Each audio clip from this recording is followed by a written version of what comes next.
Okay, well, welcome to our session B, Growing Organizational Marketing Strategies with Intention.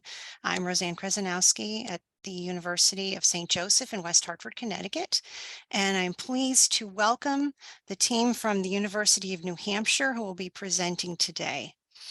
And as I was saying earlier, I think it's something that a lot of us need to know about marketing our libraries. We've probably all heard from a college junior or senior who has learned about a library service or tool for the first time and says, where was this my freshman year? And that brings us back to thinking about how can we better get the word out and raise awareness of the library so that more freshmen, sophomores, juniors can learn about the library. And today we have the team from University of New Hampshire who are going to show us. We have Kimberly Sweetman, who's the Associate Dean of the University Library. We have Donald Dow, the Information Desk Manager. We have Liz Fowler, the User Engagement and Student Success Librarian.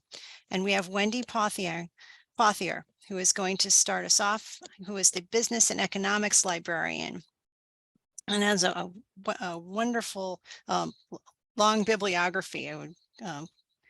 I would recommend that you seek out. But they're going to start their presentation with Wendy Pothier. Thank you very much, Roseanne. I hope everyone is well today. We just introduced ourselves, but I think it'd be nice if my colleagues could identify their names with their voice. So I'm Wendy Pothier, again, Business and Economics Librarian, and I'll pass it. Maybe we'll go down the line, starting with Donald. I'm Donald Dow. I'm the Information Desk Manager.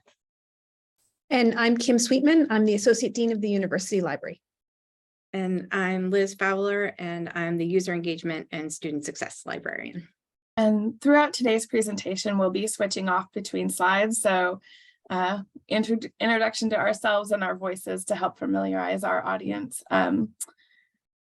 What our topics will be today are we're just an outline of what we're talking about with growing marketing strategies, organizational marketing strategies with intention. Is that we're going to do a little bit of an introduction, give you an idea of the size and scale of our organization to help you kind of have a frame for the work that we're doing. Then we're going to dive into some really focused conversations on where we started with some of our publicity and communications in history and trajectory of how we came to this place of having a more focused marketing effort. And through that, we'll also talk about a bit about our structure and position development that we've made, a marketing plan we developed to help anchor ourselves as we went along, and some of the outcomes of that, which include orientations and future steps. We aim to leave time at the end for questions. And I believe if you have questions as you go along, please put them in the chat and we'll address them at the end of our presentation. So thank you.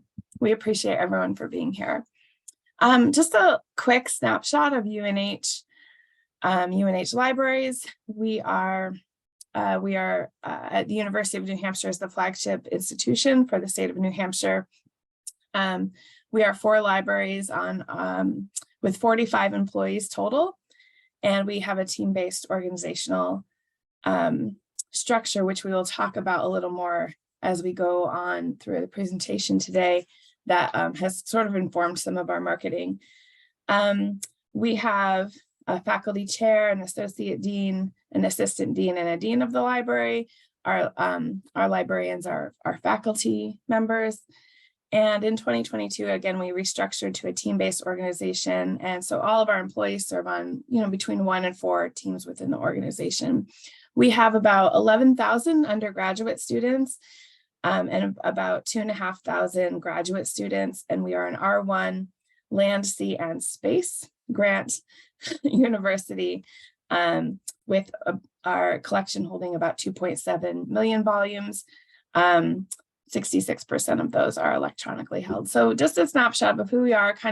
I think it's important to frame the people size of our organization so that you can kind of think about that as we talk about some of the efforts we've done, how we have to scale to the employee size that we have. So I'm going to hand it over to my colleague, Liz. Thanks, Wendy. Yeah, so first off, this right here is a timeline of the UNH library publicity efforts. And it focuses on many of the landmarks from where we started our work in 2010 up through the present. And I'll say that at first, you know, our publicity efforts did not begin with intention necessarily. That has developed over the years. So publicity started with a Twitter account and a news feed on the library website.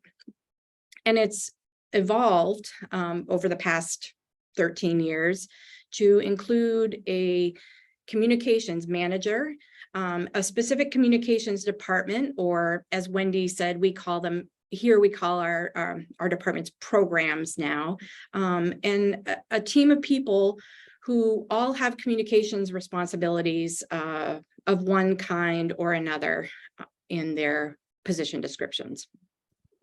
So you can go to the next slide, Wendy. Thanks. So yeah, our communication efforts started in 2010 with a Twitter account and a website news feed. And the news feed actually was automated to post to Twitter or to tweet to Twitter. And our first tweet was in July of 2010. And you may notice that there's no engagement in any of these first several tweets. And that was the case for quite some time.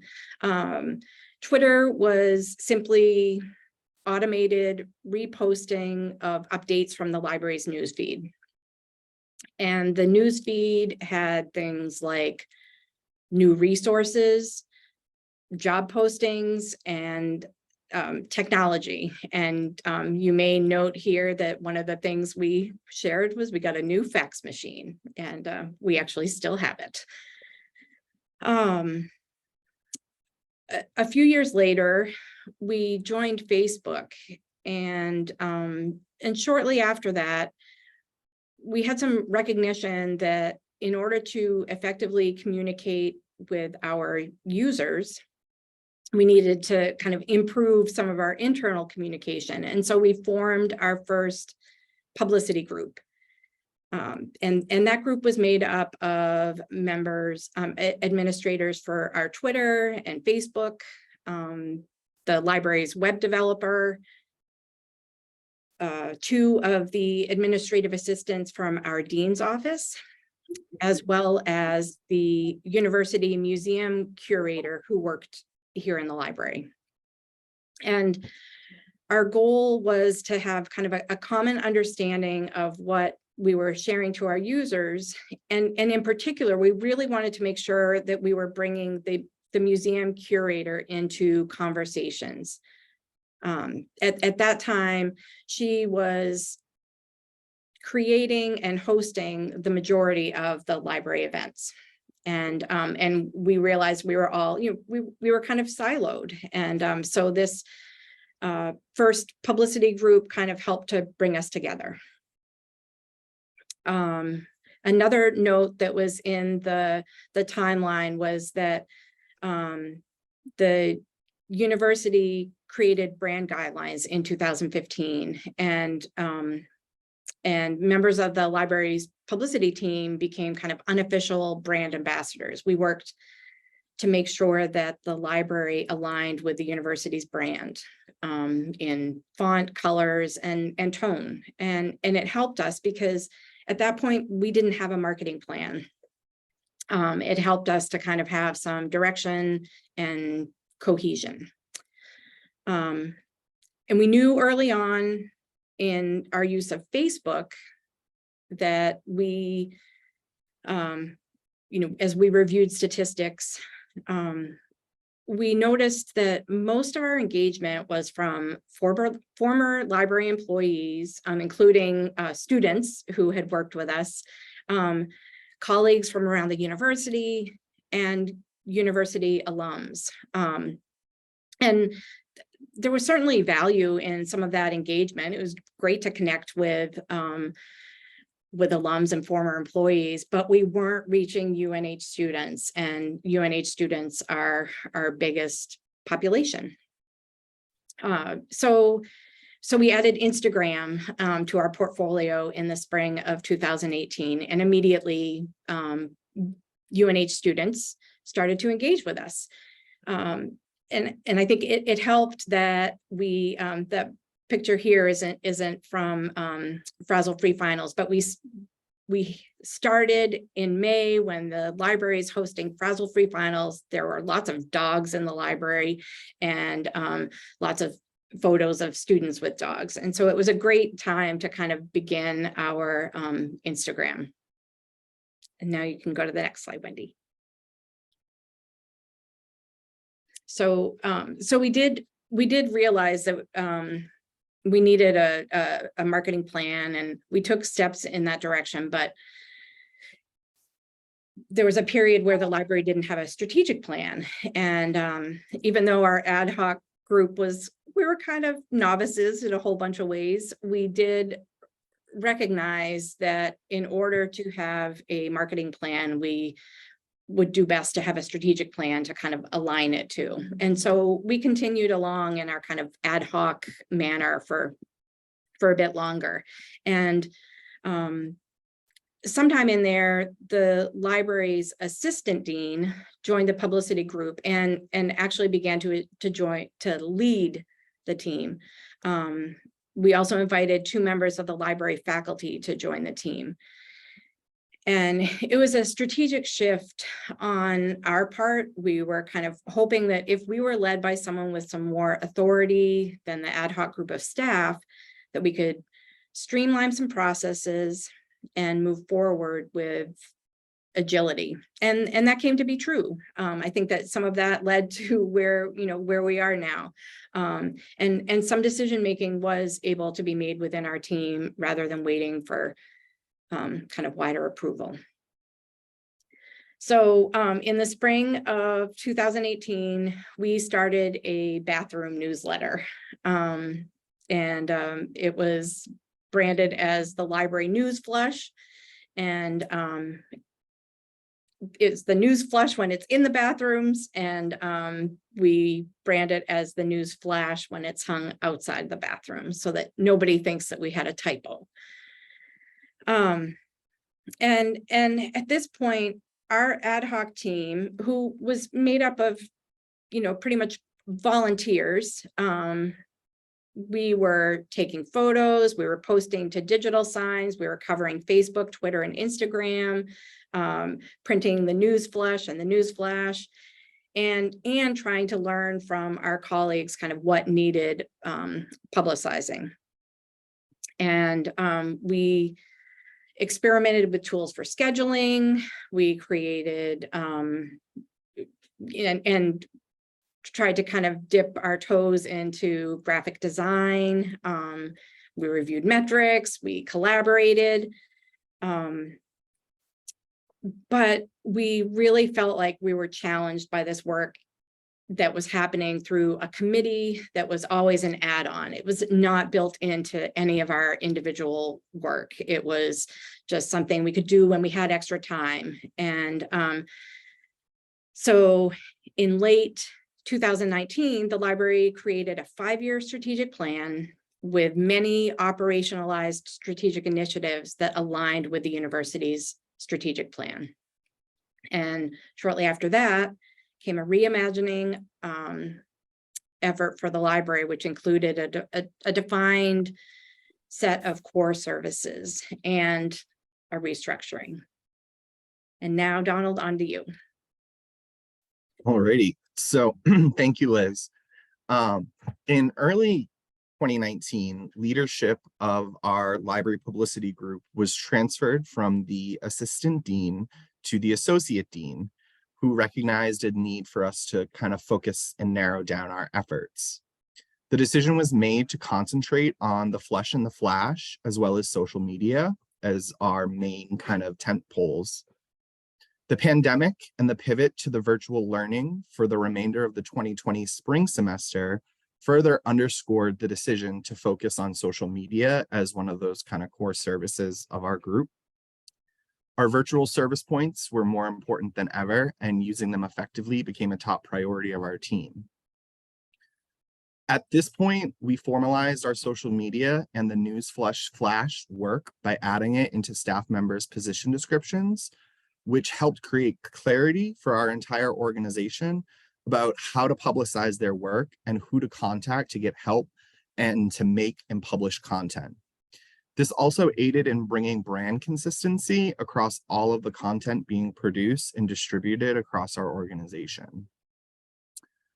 Utilizing analytic data from the 3 main platforms we were on at the time, we determined the core audiences of each platform and tailored our content and posting schedules to appeal better to those demographics. We found that our faculty were most active in discussions on Twitter, that our undergraduate and graduate students were dominating our Instagram interactions, and that Facebook continued to see mostly engagement from community members, including staff colleagues, UNH alumni, and New Hampshire residents. We utilize these insights by focusing our efforts on effective communications for these populations, highlighting things like our Scholars Repository and workshops for faculty on our Twitter, advertising student services and jobs on Instagram, and targeting the wider community on Facebook with events and exhibits that were open to the public. This narrowing of scope and formalization of duties was a big milestone on our marketing journey. And with that, I'm going to turn it over to Kim. All right, thanks, Donald. So Liz shared that managing library communications through a committee was quite challenging. And in 2019, we proposed a communications manager position for the library. The position was approved right before the university went into a hiring freeze. So I continued to lead the library's publicity group. In 2021, the library launched a team-based organizational structure, and one of the teams is our communication and outreach program. This team, which is essentially a department, pulls together everyone who had previously been involved in publicity and programming with this work written into position descriptions, and that was a big milestone for our organization. What had once been an add-on was now part of about a dozen people's official work.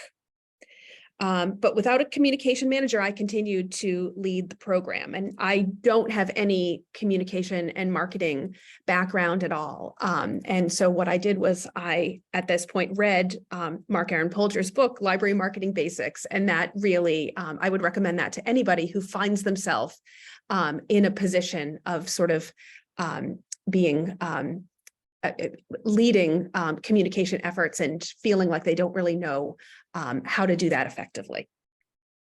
So the next year, in 2022, we revised the communication manager position kind of based on this experience, having a communication and outreach program and my experience leading it.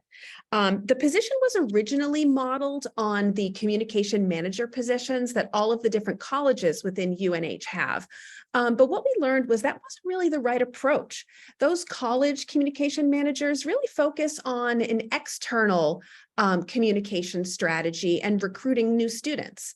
And so what we did was we rewrote the position description based more on the communication managers within UNH Extension.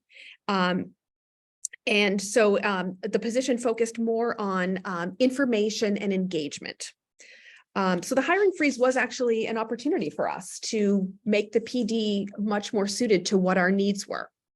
And in the spring of 2023, so just this past March, our first communication manager was hired, and she is fantastic. She has significant experience with communication for membership organizations and arts organizations, and is very committed to mission-driven work. Although I think it's important to say that she doesn't have any library background. And that's fine, because we have plenty of library background and we can help her with that. And now she ably leads our communication and outreach program. We have also reworked the PD of a recent library vacancy to include programming responsibilities, because we know that programming is a growth area for us. And I think that having a program dedicated to this work really facilitated the development of our marketing plan, which Wendy will talk about now. Great, thank you. So in the evolution of having a strategic plan and restructuring our organization, realigning position descriptions, we finally had the opportunity to really focus in on unifying our marketing efforts. And some of our initial work in developing a marketing plan included a lot of market research. And Mark, in his wonderful keynote, talked about the value of that this morning. So it was really a delight to hear that some of the things we did we're on the right track as vetted by our keynote today. But part of that was understanding the community through market research and understanding who our users were, what the different populations were, what their preferences might be, what their interests are, how they would like to interact with organizations, how they want to interact with marketing materials. So these two quotes here are pulled from a bit of the literature in our search, but one thing is that, really understanding our community and how it works and what it needs. And the other thing that helped anchor us in this was that we find this work difficult as librarians and library workers, because again, we're not trained as marketing professionals. And so I think it was really helpful that Kim highlighted the spoiler alert. We were able to finally hire this wonderful position to lead this work, that person's primary background is in marketing and communications and not at all in libraries, because it's something that maybe we don't have experience doing, we don't take coursework in. And we had that in mind as we were structuring our marketing plan. So some of the things that really helped us also guide us was, considering our position within our university's marketing efforts, more fully understanding the strategic directions of our parent organization and what they wanted to do, what their marketing mission was, and things that we'll talk about a little more in depth, like branding. And all of this helped us kind of focus and articulate through our marketing plan some of the unique concerns that libraries have about marketing, which include things like the high annual turnover rate of our population, and how we can address that more specifically than maybe another type of organization would, or even a public library would. So this was really focused on academic libraries and our academic library in particular, how we could address some of these challenges. So developing our marketing plan, we decided that we were ready for it. We had the structure for it. We had it written to some position descriptions, and we felt like we had enough in-house talent to do this. And I mentioned that because our size of our library is relatively small in scale of comparison to maybe our user population and maybe some of our peers. But we do have passionate and talented colleagues who were all eager to take on this work. And however, recognizing not every library might have a librarian that also has a business degree, in which case I have a business degree and had taken marketing course and marketing courses. And part of my primary job is teaching students how to do market research. So I was able to lend that expertise into this realm, although I'd never done this in a library context before. You might also consider things like a consultant or outsourcing some of this work as appropriate for your own organization. But we started with a small team that worked in 2 phases of development. Donald, myself, and our colleague Nikki Cogdill worked on phase 1 in the fall of 2021, and then we brought in Kim in her role as associate dean and also overseeing the communication outreach program to help us with phase 2 as we approached some of the more like goal-oriented, budget-related portions of the marketing plan. So it was a small internal team, but we worked closely with our colleagues across the library, consulted with them regularly. We utilized our campus resources.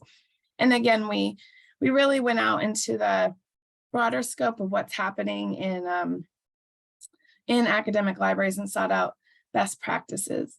And our marketing plan is the first one that we've ever done as an organization. And we started it noting that it will be an iterative and ongoing process, that this first plan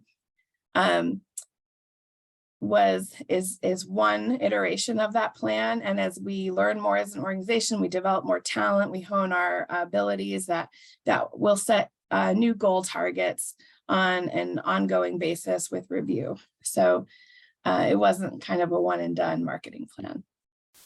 And just kind of thinking about the structure of it here, we've got a few of the kind of the headings that we worked under in our plan, sort of what's the meat of the plan. So in phase one, we focused on market research, which was really diving into understanding specifically our user populations, like how many students, what were maybe the different majors, which colleges are the largest on our campus, understanding more about what's happening at UNH, but also, and some of that was through, looking at our other UNH social media accounts, seeing how people were interacting. But also we had an Ithaca survey that we had recently done that we were able to glean data out of to help inform. And then we did some really general research about kind of our user populations and how they interact with social media in general outside of our library. So we could understand some of their interests and how they're attracted to engaging with different platforms. We were able to focus on a target market, which we identified as undergraduates. We thought about competition. And again, these are very businessy terms, so you'll have to forgive me, is what I interact with every day, all day long, as a business librarian. But in terms of competition, we thought really broadly about, competing attention. So, there's many UNH-based accounts for students to follow. And so how do we differentiate ourselves, but also competition for, services and spaces on campus, and where we might be able to know our differences and the value that we would add, so that we could highlight those things through our marketing.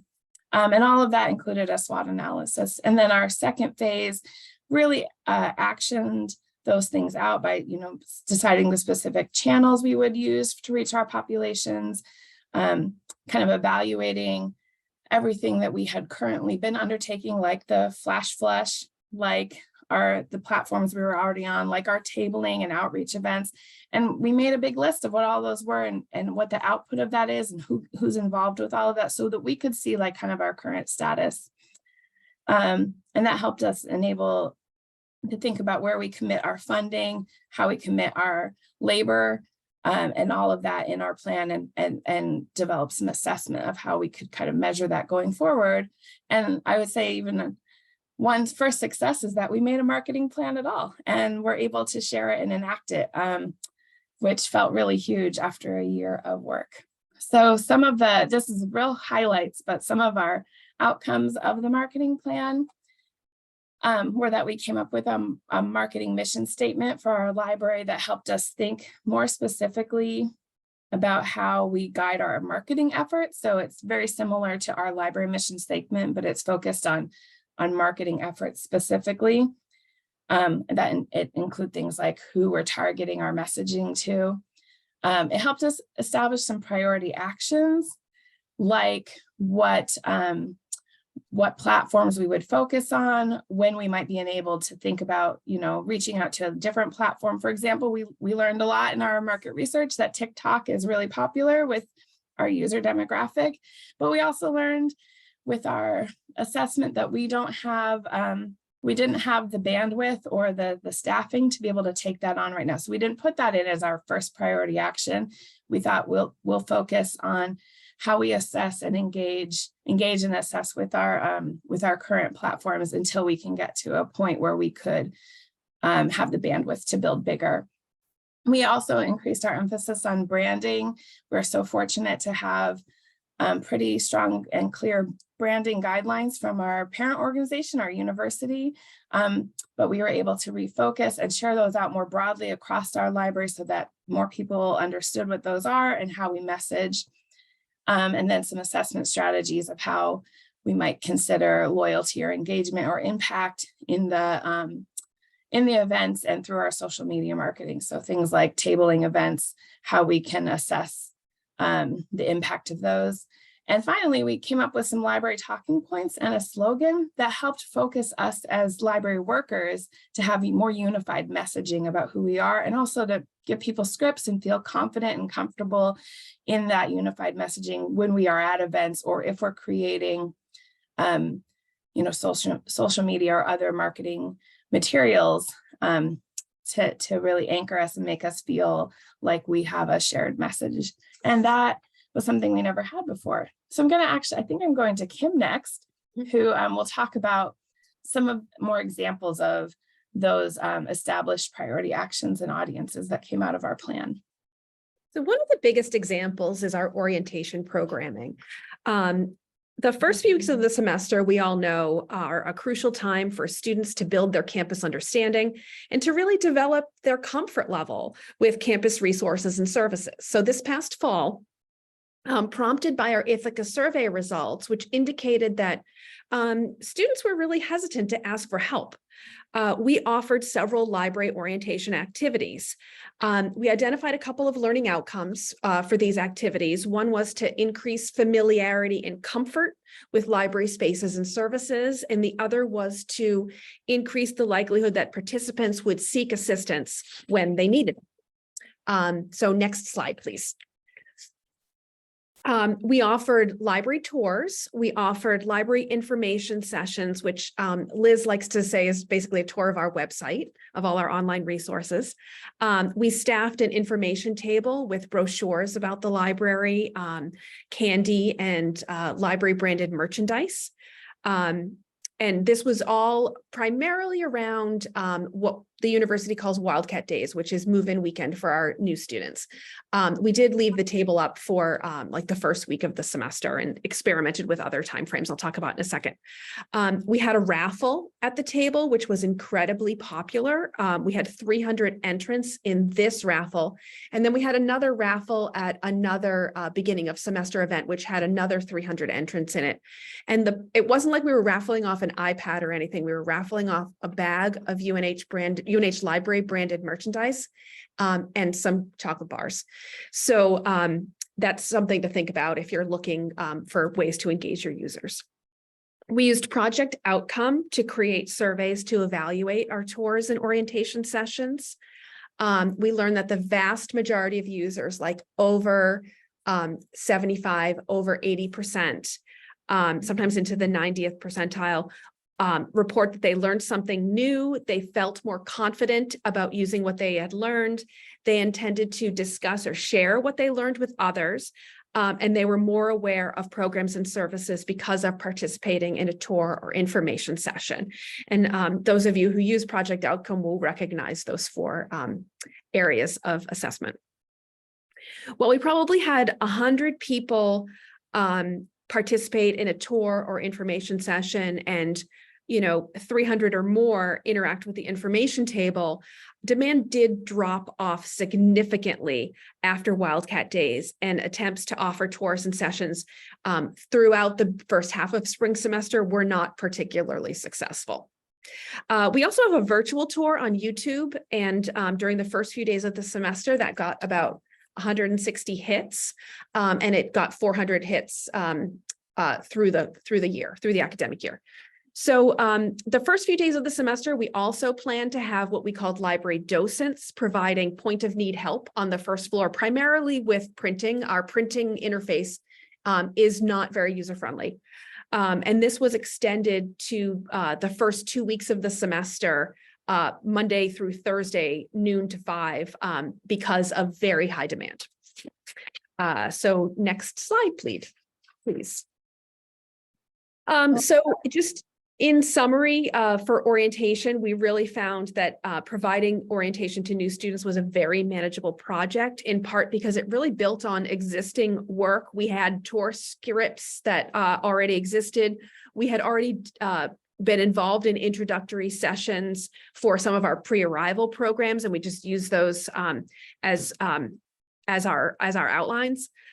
We had done significant informational tabling in the past. We'd always provided printing help through our research desk. And so this was all stuff we'd done before, and we just packaged it in a new way. We don't know that orientation sessions were the cause, but we noted a significant uptick in library entrance levels over pre-pandemic levels. It was very inexpensive. And we will continue this project in the fall, making a few iterative improvements based on what we learned, which is sort of in the spirit of the marketing plan. And we continue to investigate its impact. So next steps. The communication manager was hired, as I said, this past spring. She has already made significant contributions, like a content calendar for social media. She implemented Sprout Social, which allows others to create content and then she can approve it for posting.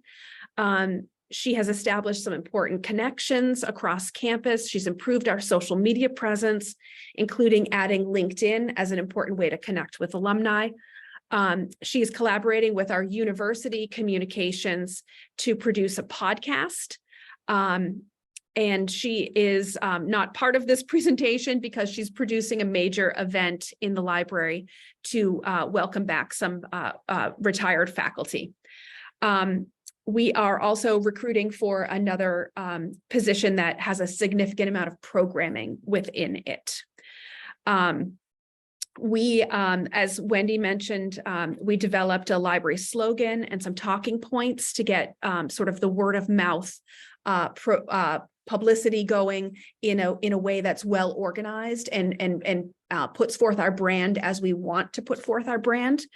And we are creating a new student job that would compensate students for producing content and representing the library at library events. So we, as Wendy said, we recognized it really wasn't feasible for us to start producing video content, but this will allow us to have students to create video content and to have content creators that are within the demographic we're trying to reach. And all of this came out of the marketing plan. So on the next slide, you can see once again what our sort of time frame and evolution was. We've evolved a long way from having a Twitter account in 2010 to having a marketing plan and dedicated staff who execute that plan. So we did this by taking small steps and using our opportunities and being kind to ourselves and allowing ourselves to learn and evolve. And we plan to continue our intentional trajectory by building, expanding, and improving our library communications. And now I think we have a few minutes for questions.